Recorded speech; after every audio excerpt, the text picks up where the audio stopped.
Today we are talking about upcycling our lives. And our next guest, Alli Webb, took something she spent most of her life doing, blow drying her own hair, and turned it into a multi-million-dollar business that really redefined the beauty industry. Alli Webb built a multi-million-dollar empire on possibly the best part of any hair appointment, the blowout. While working as a professional hairstylist in New York City, Alli met her husband, Cameron, moved to California, and became a stay-at-home mom to her 2 young boys. But like many women, Alli had the itch to get back out there and do something for herself. So she started a mobile blow-dry business. As the calls for appointments grew, Alli took her small business to the next level. And in 2010, she, along with her then husband, as well as her brother, opened the first Drybar in Brentwood, California. The salon quickly gained celebrity clients like Zooey Deschanel and Jennifer Garner, opening over 100 locations nationwide. Alli seemed to be on top of the world, with Inc. magazine naming her one of the 100 women building America's most innovative and ambitious businesses. But behind the glamorous exterior, Alli reveals she was dealing with an unhappy marriage and a teenage son in rehab and losing sight of herself. In her new book, The Messy Truth, How I Sold My Business for Millions but Almost Lost Myself, Alli shares the good, the bad, and the messy of her beautifully imperfect life. Joining us to share her messy truth in hopes of inspiring others, please welcome to the Tam Fam, Alli Webb. You know, I think a book like yours and a story like yours is why I always wanted to do this show. Because we can see an exterior, we can see a title, but what's the story behind it? Yes. And you get to the heart of it. What was it like the last day that you wrote the last page and you're ready to give it to your publisher? Yeah. And now your real life is out there. Scary. Yeah. So scary. I mean, the book has been, I feel like, in the making for 13 years, really, because, you know, that's when we started Drybar. Yeah. And I never would have imagined sitting here. Like, I never would have imagined my life becoming what it did, and certainly not Drybar turning into what it did. It was like meant to be my one little shop, and I'd pick up my kids, and like that would be my life. Right, and you started out asking your mom friends if they wanted $40 blow dries. 35. 35. No, 45. 40, you're right. Drybar started at 35. Yeah, it was a long time ago. That's okay. But yeah, you know, I've been a hairstylist forever. I grew up in South Florida, naturally curly, frizzy hair that I couldn't tame, and that started this like lifelong passion of hair. And yeah, the whole thing started because I started a mobile blowout business when I moved to LA, and I was a stay-at-home mom. I had my 2 boys, and I just wanted to get out of the house and get away from the kids for a couple hours and talk to adults, and started this mobile business called Straight at Home. Was charging $40, 220s, easy business plan. And that's when I realized that there was a pretty giant hole in the marketplace for just blowouts at an affordable price. And you know, and then it took off. I mean, I told you in the commercial break, I lived across the street from one of those dry bars, and I would see people come in. And the whole idea is you come in, get your hair the way you like it, washed, blown out, and you're on your way. So this turned into a global, it almost turned into a movement. Yeah. More than just a space where you were getting your hair blown out. Yeah, it was really wild. And I'd love to say that I saw it coming, but I didn't. Right. I knew instinctually that I felt better when my hair looked better. I just felt more put together, more confident. You know, I thought it was going to be just for curly hair girls who wanted their hair blown out straight like I did, you know, and smooth. And it turns out women with straight hair want curls and volume. It's like we kind of want what we don't have as women.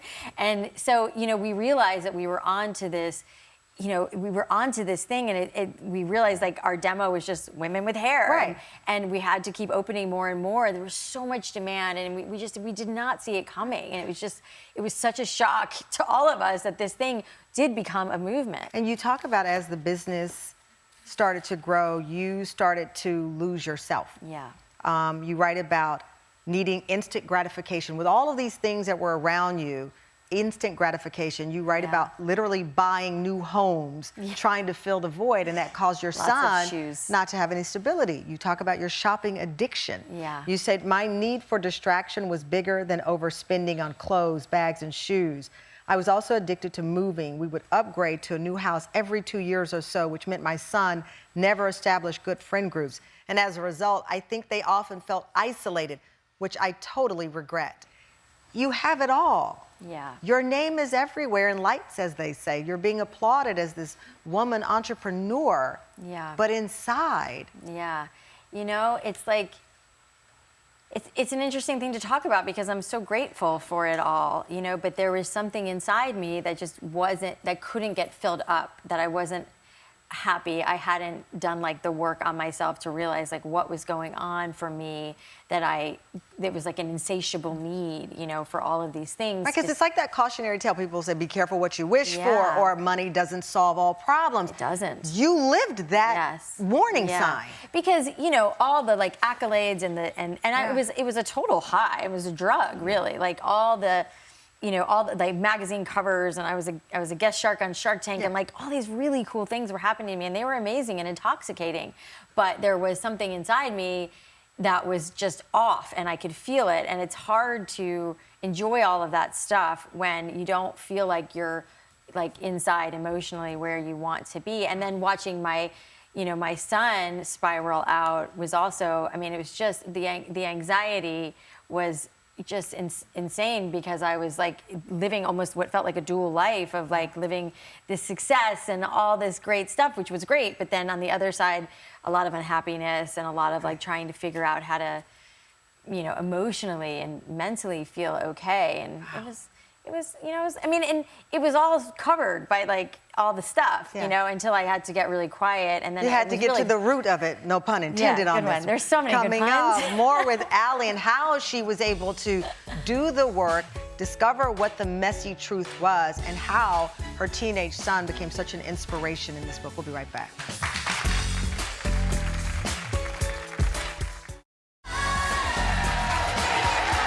Back with Drybar co-founder and New York Times bestselling author Alli Webb, whose new book, The Messy Truth, is out now. You know, it's one thing to tell our messy truth. It's another thing when it involves our children. Yeah. And you were very open about Grant and his struggles, self-harming, some of the challenges that he faced as a result of this great life you thought you were giving him. You write, the biggest and most tangible lesson I learned when Grant was going through rehab was to get a lot more curious and listen even more. I naively thought with all my years of wisdom, my advice would somehow convince him to stop smoking pot and make different decisions. Wrong. In fact, it made him go the opposite direction. And you talk about now listening to him. Yeah. As you are building this life, you think you're doing it for him. Like, look what I'm gonna leave you. I mean, this is a dream to leave my kid legacy. Yeah. But it was leaving him lost. Yeah. That's a tough one. Yeah, you know, the thing is, I believe that we are a conduit for our children. You know, we bring them into the world and they are who they are. Yeah, this chapter is, your kids do not belong to you. Yeah. I mean, you know, they come through us and we can guide them as much as we can. And then they are their own people. And what's fascinating about the whole Grant story, and it's a whole chapter, which I completely had his permission and he edited and the whole thing, was that, you know, he was on his own journey, and there were a lot of things that happened completely unbeknownst to me as he was growing up that were hard for him. And there was nothing like, you know, what do they say, big T and little T trauma. You know, there was no big T trauma there, but there were lots of little things that we didn't even catch when he was a little boy to like when he was older, and just the dynamics in our house and having a younger brother. And he was kind of like the, you know, the golden child. Yeah. He didn't like being the golden child. You know, there's the pressure that comes with that. And so, you know, we would, through his almost 2 years in rehab, we learned, because he let himself do the work and he went through the therapy, and he really, you know, learned what was going on with him and learned how to communicate with himself, with us, and to, you know, figure out what was going on for him. You know, and now he went through so many different programs. One of them was in Utah, where he lives off the land and like learns how to like really take care of himself. And he's the most evolved 18-year-old you've ever met now. Oh, and well, I kind of have met him. Oh no. He's so proud of you.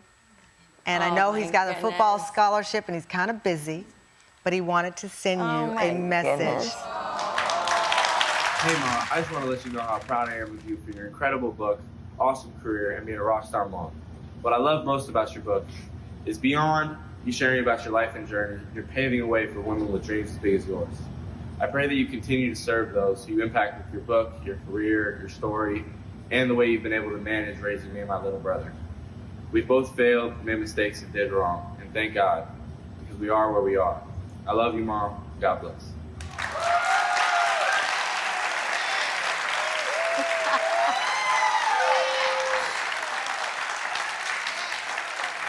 Wow. You got me. Why did you choose to share this? You could have hid behind the great success story, right? The legendary success. You chose to come out to help other people. Yeah. Yeah. He's got the curly hair, too, Drybar hair. Got that Drybar hair.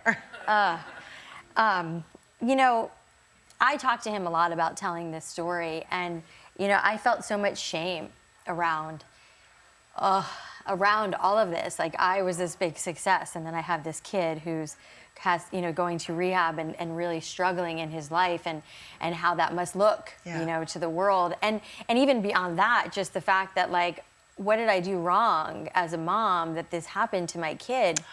Which is why I've come around to what I said before, that we can only do so much, and they are who they are, and they're on their own journey. And the reason we both decided to be public about this was because every time I talk about this, inevitably someone, if not several people, will come up to me and say, you know what, my kid's going through this too, and I don't know what to do, or my friend's kid, or my sister's kid, or whatever. And we have so much shame around this, but like, these kids are growing up in this impossibly hard world. You know, of course this stuff is gonna happen, and sometimes they get lost, you know? And I think that Grant and I both felt like, let's tell this story and like destigmatize this stuff, because it just happens, and it's life, and it's messy. So many people will keep that secret, but please know it's behind their door. You are not alone if you're going through this with your child. The messy truth, how I sold my business for millions but almost lost myself. What's different this time? I'm softer. I've softened so much in this next season of my life, and I like myself a lot better now than I ever have because of it all. Alli, thank you so much. Our love to Grant. Good luck in the football season to you and your team. Alli's new book, The Messy Truth, is available now wherever books are sold. And Tam Fam, you're going home with a copy of this thoughtfully written and beautifully told story.